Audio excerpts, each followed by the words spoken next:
بسم الله الرحمن الرحيم. Bismillahirrahmanirrahim. Assalamualaikum warahmatullahi wabarakatuh. Alhamdulillah rabbil alamin. Alhamdulillah wa bihi nasta'inu ala umuri dunya waddin. Asyhadu an la ilaha illallah wahdahu la syarika lah wa asyhadu anna Muhammadan abduhu wa rasuluhu la nabiyya ba'dahu. Allahumma salli ala sayyidina Muhammad alladzi karrama man ta'allam wa 'alima wa 'allam wa ala alihi wa ashabihi al-akram wa man tabi'ahum bi ihsanin ila yaumiddin, amma ba'd. Para pemirsa, para warga Facebook, warga media sosial yang sama-sama berbahagia, alhamdulillah alamin, segala puji dan syukur hanyalah milik Allah Subhanahu wa taala. Lisan ini semestinya dan seharusnya tidak pernah berhenti dan tidak pernah bosan untuk mengucapkan kalimat alhamdulillah. Kalimat ini kita ucapkan berulang-ulang setiap hari, setiap waktu, karena sesungguhnya kita ini tenggelam, kita ini semua berada diliputi oleh nikmat Allah yang tidak pernah habis. Maka seandainya kita pun terkena musibah, kita terkena hal yang kita tidak senangi, maka itu pun pada hakikatnya merupakan bagian dari nikmat Allah Subhanahu wa taala. Jadi kita terus mengucapkan kalimat alhamdulillah. Karena dengan mengucap kalimat alhamdulillah itu akan menenangkan hati kita, akan membawa ketenangan dan membawa kebahagiaan. Sesedih apapun kita, sesusah apapun kita, jika kalimat alhamdulillah kita ucapkan, maka Allah akan memberikan solusi atas masalah yang kita hadapi. Minimal solusinya kita tidak menjadi panas hati, kita tidak menjadi berang, kita tidak menjadi jengkel dongkol, dan hati kita menjadi enak karena kita mengembalikan segala urusan kepada Allah Subhanahu wa taala. Itulah hikmahnya kenapa sholat yang kita disuruh ulang sebanyak 5 kali sehari semalam, di setiap rakaatnya kita mesti membaca surat Al-Fatihah. Karena di surat Al-Fatihah ada kalimat alhamdulillah. Karena hakikat hidup di muka bumi ini adalah kita dituntut untuk senantiasa bersyukur, senantiasa mengakui kebesaran Allah Subhanahu wa taala. Seandainya Allah pun memberikan ujian yang sangat berat, maka kita pun tetap dan sepantasnya lah memperbanyak mengucapkan kalimat alhamdulillah, karena inilah yang dicontohkan oleh Rasulullah SAW. Rasulullah itu seorang manusia yang sudah diampuni dosanya, dimaafkan seluruh kesalahannya, namun beliau masih tetap memaksakan diri untuk berdiri tegak beribadah di tengah malam. Dan ketika ditanya oleh istrinya, waktu itu kaki beliau sampai bengkak karena lamanya berdiri, karena panjangnya sholatnya. Lalu apa jawaban beliau? Afala akunu abadan syakura. Apakah saya tidak boleh menjadi seorang hamba yang bersyukur? Jadi semua kita lakukan kalimat syukur ini adalah sebuah ibadah yang mesti kita lakukan sepanjang waktu dan setiap hari, karena dengan bersyukur akan mengantarkan kebahagiaan kepada diri kita. Banyak orang yang stres, banyak orang yang pusing. Sebenarnya penyebab pertamanya dan masalah utamanya karena dia kurang bersyukur. Kenapa banyak orang yang mengalami penyakit hati, sempit rasanya dadanya, susah rasanya hidupnya? Itu karena penyebabnya karena dia kurang bersyukur. Maka setiap ada ustaz, ada penceramah, kalimat yang paling pertama diucapkan adalah mengajak kita untuk bersyukur, mengajak kita untuk memuji kebesaran Allah Subhanahu wa taala. Karena memang obat bahagia yang paling nomor satu adalah di saat kita bersyukur. Kalau kita merasa susah di dunia ini, maka satu saja masalahnya, karena kita kurang bersyukur. Kita selalu melihat hidup ini susah, hidup ini berat. Nah, padahal kalau mau ditimbang-timbang, hidup kita itu sebenarnya bahagia betul. Kenapa tidak bahagia? Rasulullah pernah menyebutkan dalam sebuah hadisnya, apa kata Rasulullah? Man asbaha minkum, barang siapa di antara kalian berada di waktu pagi, bangun tidur di waktu pagi. Bangun tidur itu sendiri adalah sebuah nikmat yang sangat besar. Betapa banyak orang yang tidur di waktu malam lalu dia tidak bangun-bangun lagi, ataupun dia terbangun tapi terbangun dalam keadaan sakit. Nah, maka kata Rasulullah, man asbaha minkum, barang siapa di antara kalian berada pada waktu pagi, bangun di waktu pagi, apa kata Rasulullah? Mu'afan fi badani, badannya sehat, ya, badannya sehat. Kemudian apa lagi kata Rasulullah? Aminan fi sirbi, aman, dia berada dalam kondisi yang aman, dia berada dalam kondisi yang damai, tentram, tidak ada yang mengganggu, tidak ada yang mengejar, tidak ada yang pokoknya hidupnya aman, damai, tentram. Kemudian kata Rasulullah, indahu qutu yaumi, ada makanannya yang akan dimakan pada pagi hari itu. Nah, ada makanannya yang akan dimakan hari itu, kata Rasulullah. Apa kata Rasulullah? Faka'annama hizat lahu dunya bihazafirya. Orang yang seperti ini, kata Rasulullah, sebenarnya dia adalah penguasa dunia. Dia adalah penguasa dunia, orang yang seperti ini. Apa tadi itu? Rasulullah mengatakan bangun tidur di waktu pagi, ya, badannya sehat, aminan fi jasadi, kemudian aminan fi sirbi, ya mu'afan fi badani, sehat badannya, afiat, tidak ada penyakitnya, tidak ada sakitnya. Kemudian aminan fi sirbi, aman kondisinya, tidak ada yang mengejar-ngejar, tidak ada yang mengganggu. Kemudian indahu qutu yaumih, dan ada yang bisa dia makan pada hari itu. Berapa hal tadi? Pertama, bangun tidur, 1. Kemudian kedua, badannya sehat. Kemudian tidak ada yang mengejar-ngejar, tidak ada yang mengganggu, tidak ada yang menekan, ya.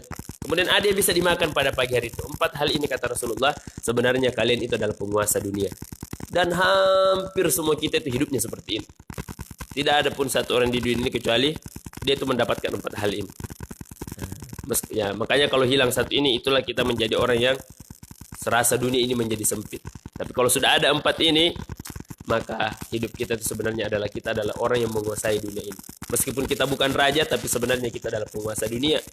Nah, raja belum tentu bisa mendapatkan 4 hal ini. Raja karena banyak yang dia pikir, begitu bangun tidur dia stres, begitu bangun tidur dia sakit. Memang ada yang bisa dimakan hari ini, tapi tidak bisa masuk. Maksudnya juga Rasulullah itu, ada makanannya hari itu adalah, ada yang dimakan dan bisa dia nikmati. Ada orang makanan lengkap, tapi dilarang makan ini, dilarang makan itu. Alhamdulillah. Maka tidak ada kalimat yang harus sering kita ulang setiap hari itu dalam melainkan kalimat Alhamdulillah. Dan ternyata balasannya sangat besar. Rasulullah mengatakan, Inna afdal ibadillah yaumal qiyamah.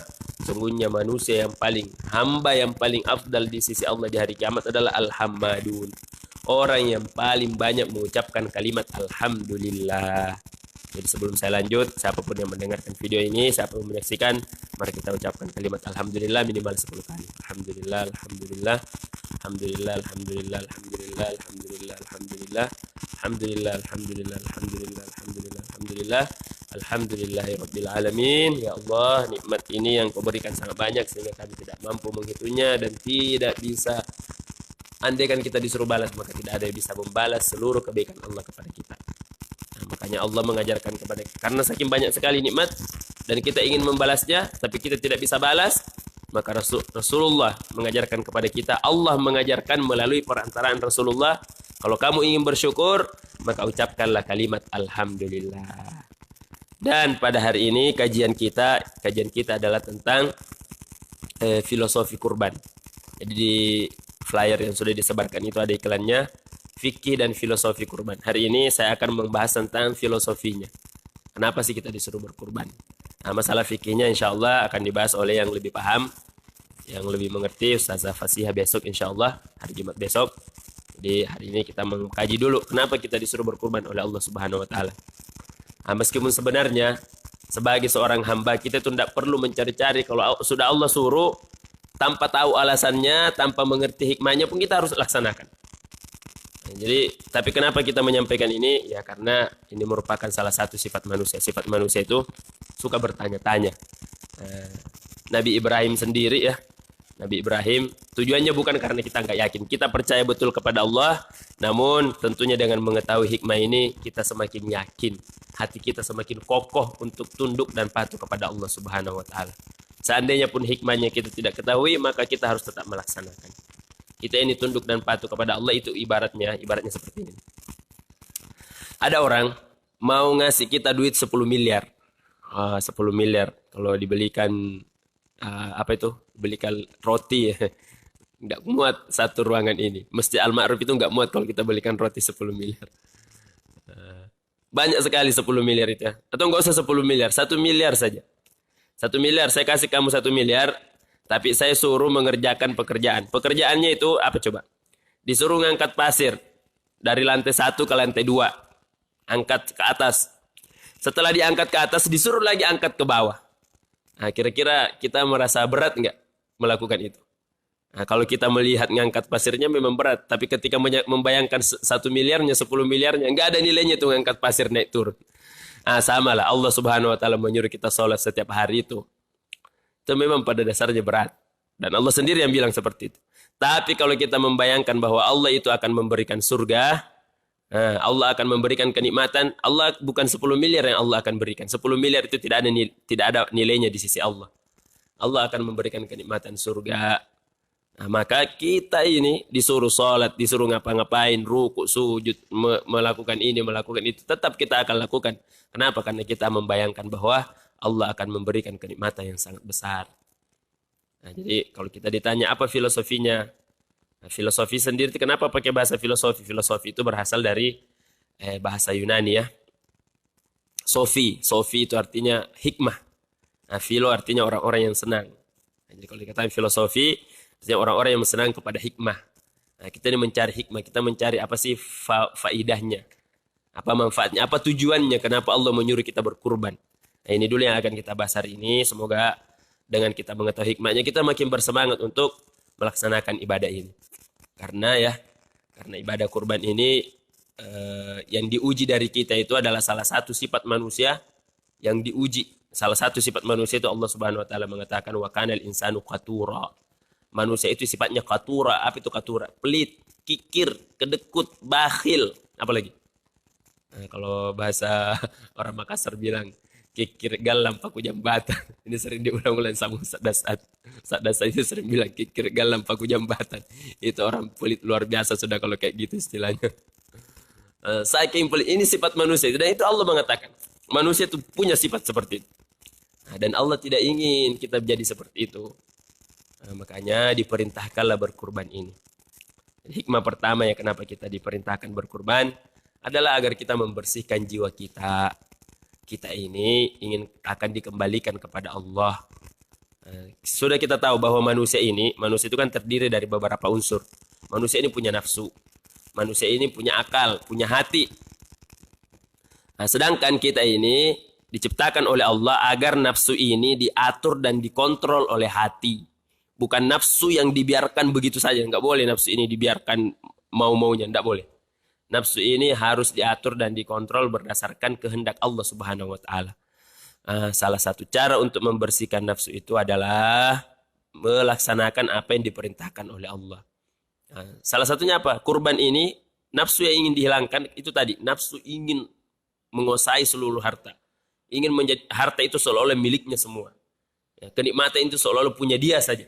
Kebahagiaan itu, kesenangan itu punya dia saja. Nah, melalui perintah berkurban ini Allah ingin mengajarkan kepada kita agar kita berbagi, agar kita membersihkan jiwa ini. Ada sifat yang paling penting untuk dihilangkan dari diri kita ini adalah menghilangkan sifat tadi itu. Salah satu sifat binatang ya. Karena pelit itu adalah sifat binatang. Sifat binatang yang tidak mau berbagi, tidak mau memberi. Dan ini harus dihilangkan dari dalam diri kita. Bagaimana caranya Allah menghilangkannya? Allah melatih kita melalui perintah berkurban. Wahai orang-orang yang beriman, Allah mengatakan fasalli, salatlah kalian, li rabbika wanhar, ya. Jadi kita bukan cuma orang beriman itu bukan hanya mereka yang mendirikan salat, namun mereka yang memiliki kepedulian. Kepeduliannya bagaimana? Dengan cara menyembelih hewan kurban. Untuk apa hewan kurban ini? Untuk dibagikan kepada orang-orang yang membutuhkan. Dan itu sama sekali tidak akan membawa keuntungan untuk Allah Subhanahu wa taala.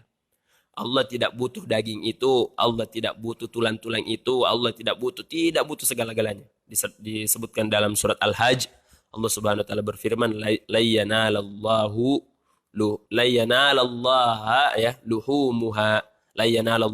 luhumuha wala dima'uha. Jadi Allah itu, daging-daging itu tidak akan memberikan manfaat untuk Allah. Darahnya tidak akan memberikan manfaat untuk Allah. Walaki yanaluhut taqwa minkum. Tapi semuanya ini untuk menunjukkan ketakwaan dari kalian. Allah yang ingin Allah lihat dari kita adalah ketakwaan kita. Kita mau tidak menjalankan perintah Allah? Kita mau nggak melaksanakan perintah ini? Karena itu tadi sifat manusia itu pelit. Kalau dia punya harta, dikiranya hartanya itu untuk dia saja, tidak mau berbagi. Dengan kita berkurban, maka keluarlah sifat pelit ini, hilanglah sifat kikir ini. Karena bayangkan ya, satu ekor kambing itu berapa harganya? Maksimal 2,5 juta. Itu kan kalau dibelikan HP, dapat HP yang keren, udah dapat HP yang lumayan lah. Nah, daripada saya beli kambing, saya mending beli HP. Daripada saya begini, saya bisa begini.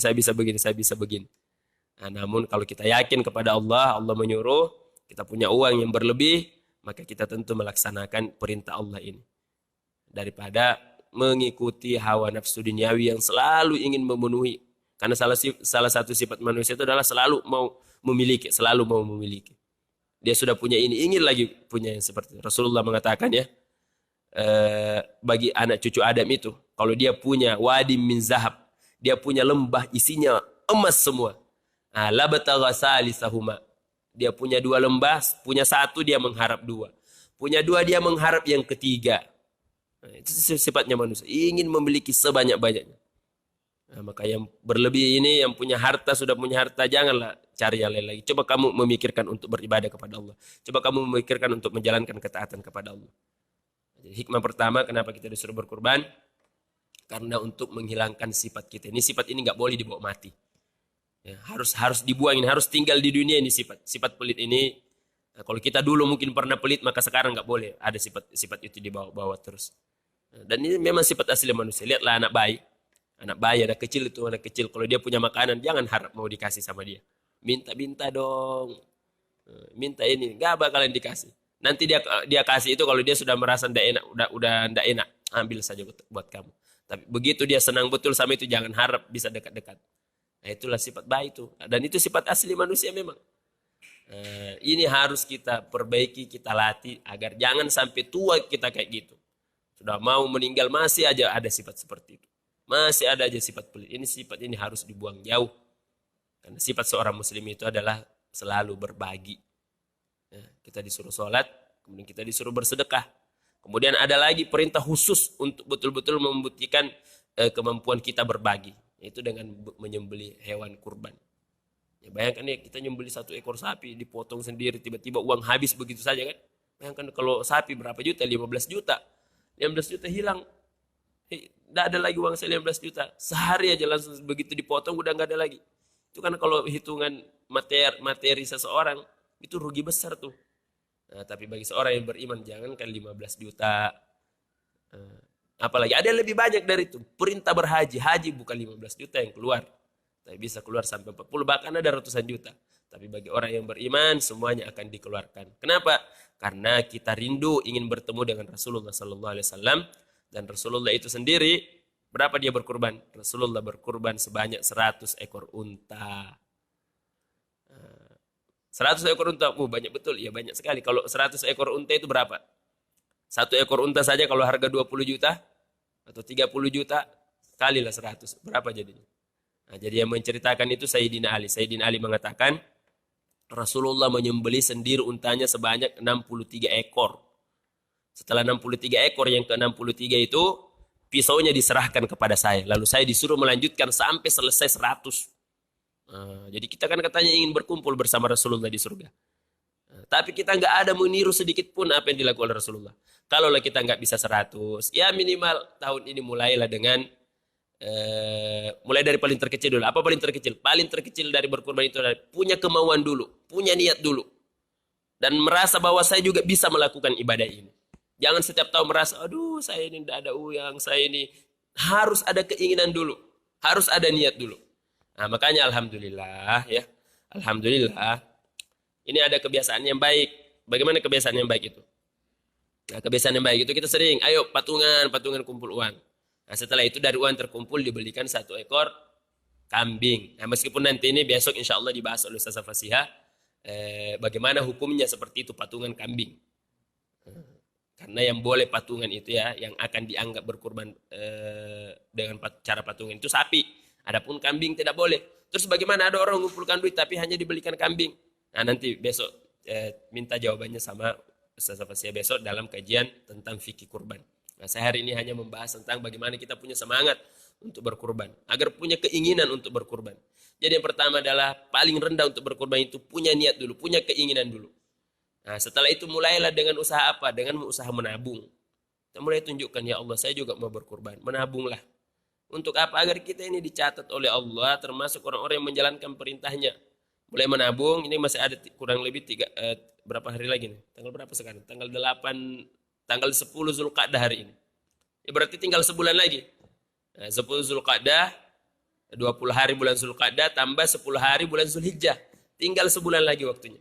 Kalau kita menabung dari hari ini, insya Allah dapat tuh. Kalau ada 100.000 kita tabung per hari, bisa dapat. Begitu masuk bulan hari raya Idul Adha, dapat 3 juta. Bisa beli 1 ekor kambing. Tapi nabungnya berarti dari sekarang harus 100.000. Itu kalau hitungan kita. Nah, tapi kita juga bisa menabung. Ya Allah, saya punya penghasilan tiap hari. Kalau saya tabung 100.000, terus anak istri saya makan apa? Tapi cobalah kita menabung mungkin 10.000. 10.000 aja kita tabung. Ya Allah, ini tabungan saya. Menurut hitungan-hitungan saya nggak cukup. Tapi insya Allah saya punya keyakinan engkau akan cukupkan ya Allah. Kita harus punya keyakinan seperti itu. Yang penting kita punya usaha dulu. Dan punya niat dulu. Dan punya keinginan yang besar. Allah yang akan cukupkan. Allah yang akan lengkapi nanti. Itu yang pertama yang harus kita lakukan. Jadi kenapa kita adakan kajian ini? Agar mengajak kepada kita semua punya rasa bahwa kita itu bisa berkorban. Bukan cuma orang-orang yang punya uang banyak itu bisa berkorban. Kita pun seandainya pun tidak punya uang, insya Allah bisa berkorban. Karena sekali lagi saya menyampaikan bahwa berkorban itu adalah masalah kemauan. Kenapa masalah kemauan? Bukan masalah kemampuan. Karena kalau kemampuan, betapa banyak orang yang mampu tapi tidak berkorban. Betapa banyak orang punya harta yang banyak tapi dia tidak berkorban. Kenapa? Karena tidak ada kemauan. Tapi kalau kita punya kemauan, seandainya pun kita tidak mampu, yakin dan percaya Allah akan mampukan. Tidak mampu sekarang, insya Allah mampu tahun depan.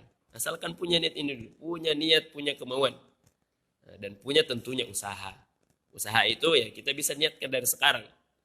Saya sendiri baru merasakan punya keinginan berkorban itu setelah memahami makna ini. Oh begitu ternyata ya. Lalu kita pun mulai berpikir, mulai berusaha. Mulai memikirkan bagaimana cara. Alhamdulillah pada akhirnya karena kita dari dulu punya kemauan dan punya keinginan, Allah memudahkan jalannya. Tapi kalau dari sekarang dan seterusnya kita selalu merasa kurang, selalu merasa tidak mampu, maka selama-lamanya kita tidak akan pernah mampu. Dulu ketika saya di pondok diajarkan oleh kiai saya. Beliau mengatakan, kalian ini jangan pernah mengharap menjadi orang yang menerima zakat. Kenapa? Itu artinya kalian berdoa menjadi orang miskin. Karena yang diberikan zakat itu adalah orang-orang yang miskin. Nah, cuma satu aja yang orang diberikan zakat itu karena dia bukan orang miskin. Adalah orang yang fi sabilillah. Orang yang berada di jalan Allah. Meskipun dia bukan miskin tapi dia bisa mendapatkan bagian itu. Tapi yang jelasnya diberikan zakat itu karena dia memiliki kebutuhan. Nah, kita disuruh untuk menjadi orang yang berbagi, orang yang memberikan zakat. Artinya apa? Kita memohon kepada Allah agar dijadikan orang yang berkecukupan. Sama dengan berkurban ini, jangan selalu mengharap insya Allah tahun kurban ini saya dapat sekian. Kenapa bukan kita yang berpikir bahwa saya membagi sekian daging? Itu yang harus kita rubah ya. Nah, jadi kembali kepada hikmah yang pertama. Hikmah pertama tadi itu adalah agar kita membersihkan hati kita ini dari sifat pelit. Pelit itu bukan sifatnya yang dicontohkan oleh orang-orang soleh. Rasulullah tidak mengajarkan itu, orang-orang soleh tidak mengajarkan itu. Bahkan yang diajarkan oleh Rasulullah adalah bahwa selalu bersedekah. Rasulullah sendiri itu tidak pernah menabung. Ya, Rasulullah tidak punya uang yang dia simpan-simpan. Meskipun ini tidak perlu kita tiru semua karena kita belum mampu sampai kepada level tersebut ya. Rasulullah itu begitu ada uang langsung dia pikir harus dihabiskan di mana uang ini. Siapa yang harus dibagikan, siapa yang harus dapatkan ini uang. Nah, kita belum sampai level ke sana, minimal berlatih sedikit demi sedikit. Uang yang ada kita sisihkan sebagian untuk dinikmati oleh orang. Nah, inilah momen untuk melatih diri kita untuk menghilangkan sifat pelit itu. Berbagilah. Kita punya kemauan, kita punya keinginan dari sekarang untuk bisa berkurban, untuk bisa menyembelih hewan kurban. Itu hikmah pertama agar hati kita ini bersih. Kemudian hikmah yang kedua, ya. Namun sebelum berpindah ke hikmah yang kedua ini saya sampaikan lagi bahwa hikmah ini adalah apa yang bisa kita jangkau, kita pikirkan. Karena sebenarnya Allah lebih mengetahui dan lebih paham terhadap hikmahnya.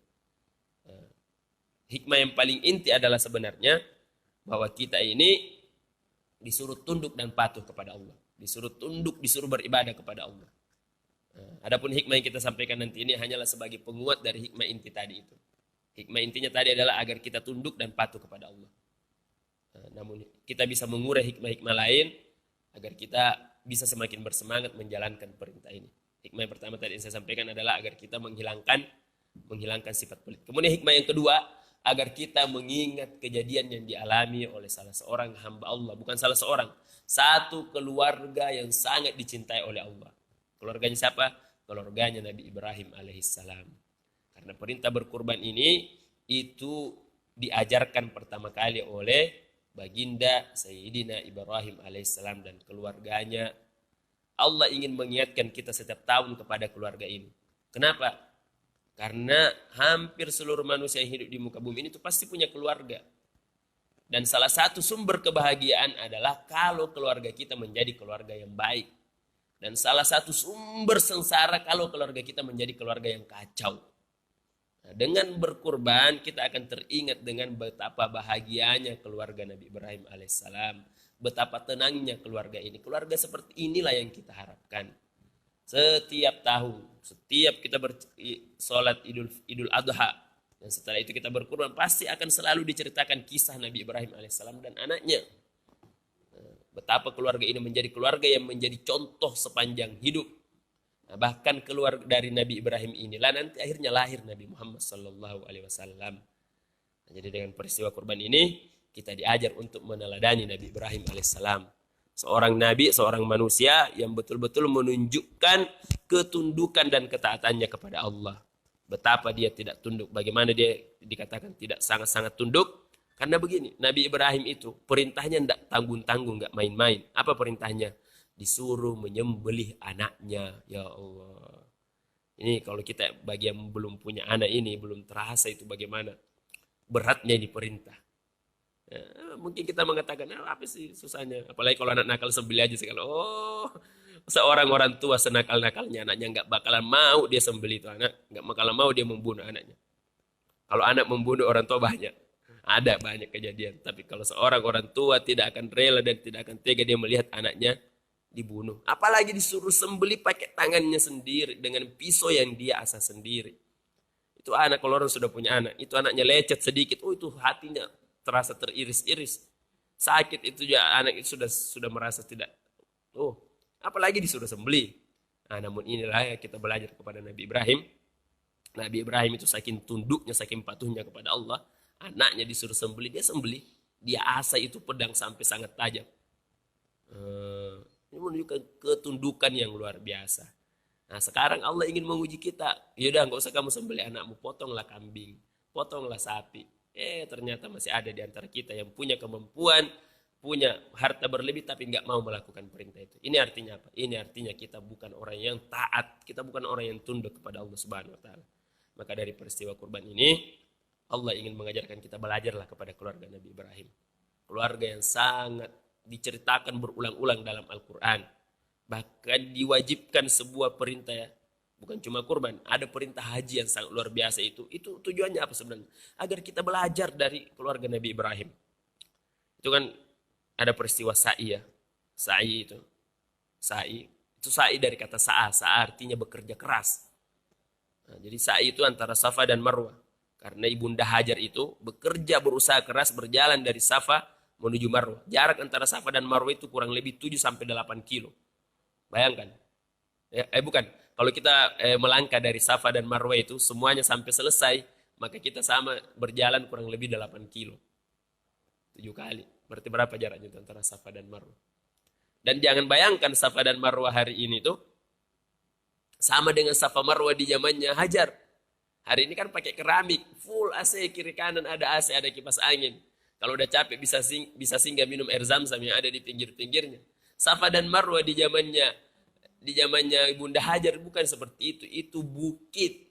Karena itu Safa itu kan bukit Safa dan ada bukit Marwah di sana. Itu bukit panas, tidak ada yang menghalangi matahari turun. Di tengah padang pasir yang gersang tidak ada air. Beliau berjalan. Kenapa dalam peristiwa haji kita disuruh belajar kepada keluarga ini? Karena kalau kita betul-betul kita bisa membangun keluarga sebagaimana Nabi Ibrahim dan Ibunda Hajar membangun keluarganya, maka keluarga kita akan jadi keluarga bahagia. Betapa banyak hari ini keluarga yang kacau, hancur karena suaminya tidak bisa jadi Ibrahim, istrinya tidak bisa jadi Hajar, dan anaknya tidak bisa jadi Ismail. Setiap tahun Allah peringatkan kita dengan peristiwa kurban. Wahai kalian yang lagi bermasalah di keluarganya, belajarlah sama Nabi Ibrahim. Kalian seorang ibu, belajarlah sama Ibunda Hajar. Wahai kalian seorang anak belajarlah sama Ismail.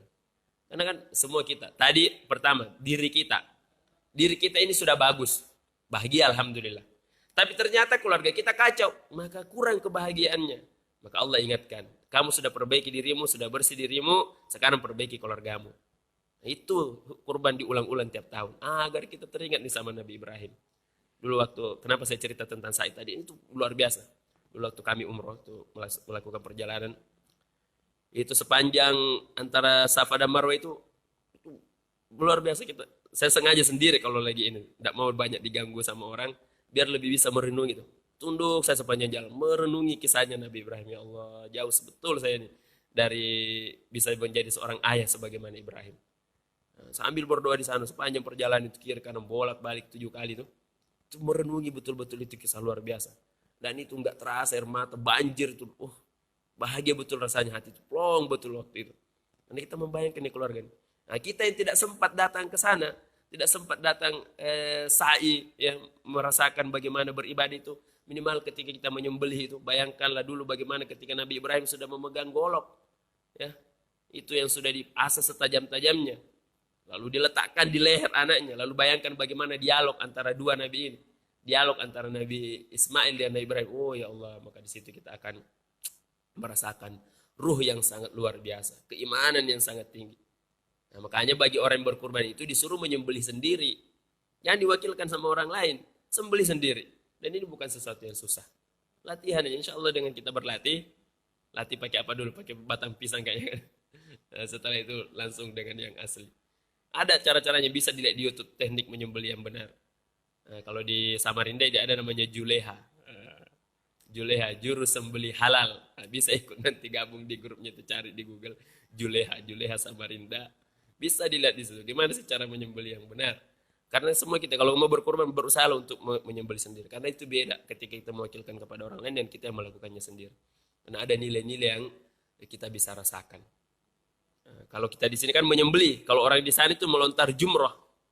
Nah, ketika mereka melontar jumrah itu, di saat kita melontar jumrah itu tidak terasa, tiba-tiba kita menangis luar biasa. Nah, sama ketika kita menyembelih di sini bisa kita rasakan juga ruh itu, ruhiyah hadir.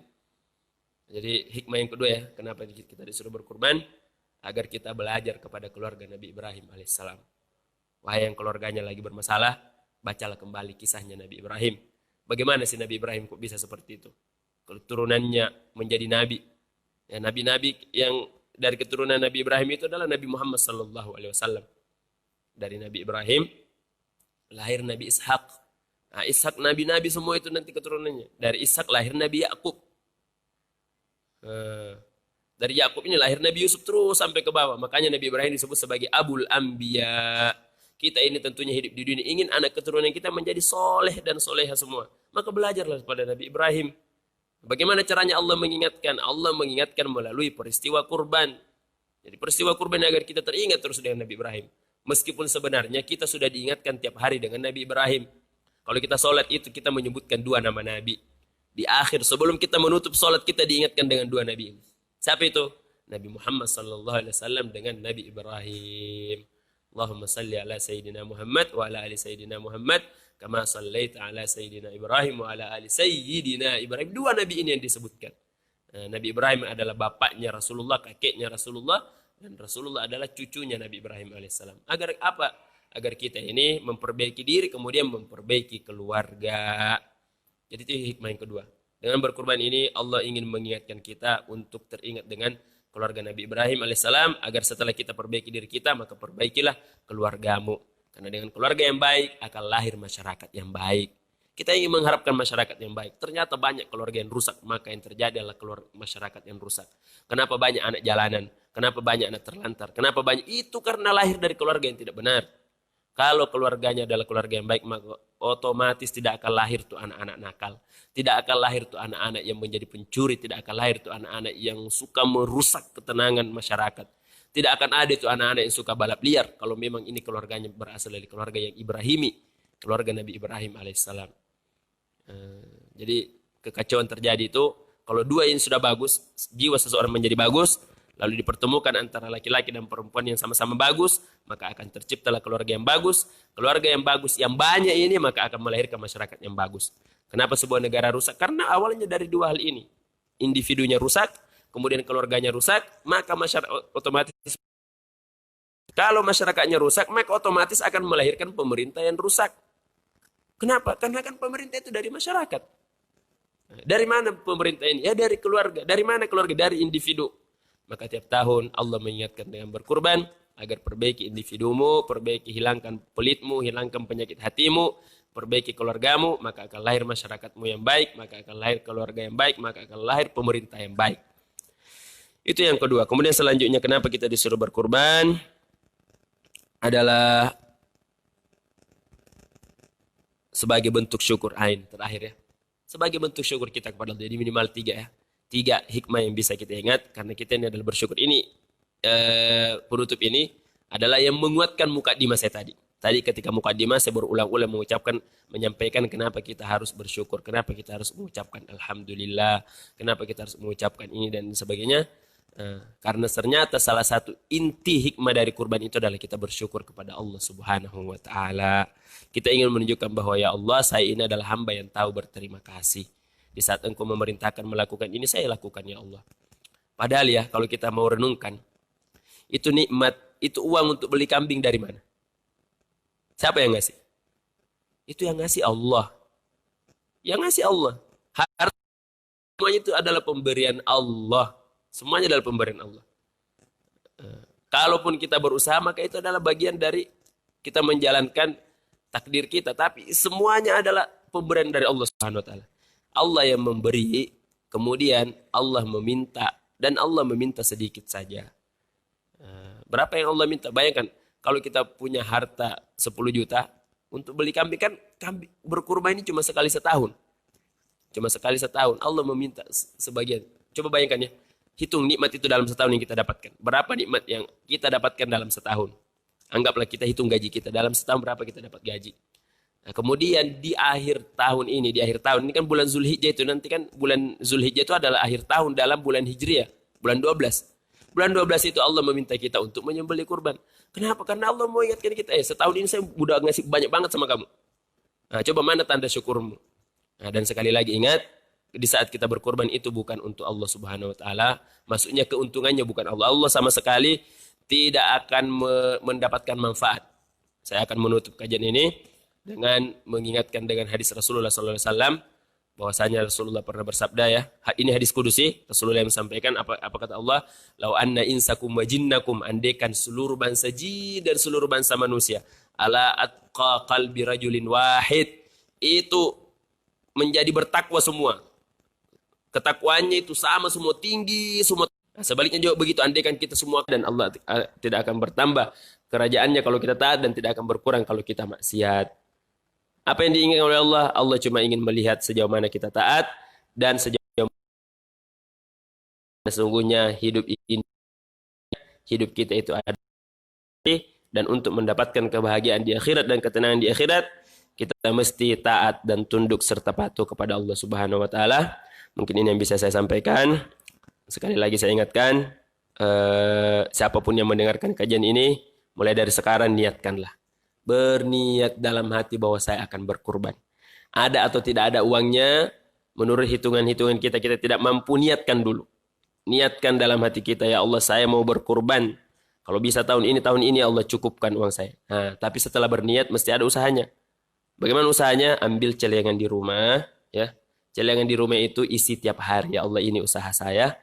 Ini yang saya lakukan untuk berkurban. Atau kalau punya rekening, dari rekening kita itu ya, sisakan sebagian, dan kalau perlu dijadikan apa? Ditentukan bahwa ini rencana kurban.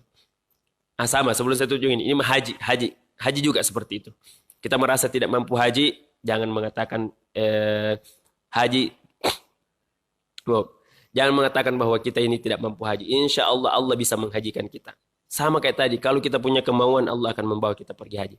Tapi bagaimana caranya? Dari sekarang berniatlah untuk bisa haji. Nah, kemudian setelah itu ada usaha. Bagaimana usahanya? Bukalah tabungan khusus. Karena kalau mau buka ONH kan mahal ya, ongkosnya katanya minimal 25 juta ya kalau mau buka pertama kali rekening haji itu. Nah, kalau masih masih berat seperti itu, bukalah tabungan ini sengaja khusus, itu nggak diganti, begitu dapat gaji transfer ke situ. Transfer 50.000, 100.000. Ya Allah, ini usaha saya. Insya Allah, kalau Allah melihat keseriusan kita, Allah akan cukupkan itu uang. Dan kita tidak tahu dari mana. Yang penting berniat dulu dari sekarang, kemudian banyakin doa dan ada usahanya. Bagaimana usahanya? Ya itu tadi salah satu contohnya. Kalau dulu kita lihat itu siapa? Filmnya Emak Ingin Naik Haji, itu bisa ditiru. Bagaimana caranya? Dia tempel itu fotonya Makkah di kamarnya. Tiap hari dilihatin. Ya Allah, pengennya juga ke sana. Itulah dia usahanya. Allah itu tidak melihat, bukan tugas kita untuk berhasil. Tugas kita berusaha. Ya, ini usaha saya. Saya cuma mampu beli foto, saya pajang, saya lihat tiap hari. Semoga saya bisa ke sana. Itu lakukan. Yang penting kita ada keinginan dalam hati. Karena Allah sudah menjanjikan, Iya'lamillahu fi qulubikum khairan yu'tikum khaira. Al-Anfal ayat 70. Silakan buka itu ayat. Sering dibaca, diingat-ingat terus ya. Iya'lamillahu fi qulubikum khairan yu'tikum khaira. Kalau Allah tahu di hatimu ada kebaikan, maka Allah akan berikan kebaikan itu. Hadanallahu wa iyyakum ajmain. Wallahul musta'an wa la tiqlan. Assalamualaikum warahmatullahi wabarakatuh.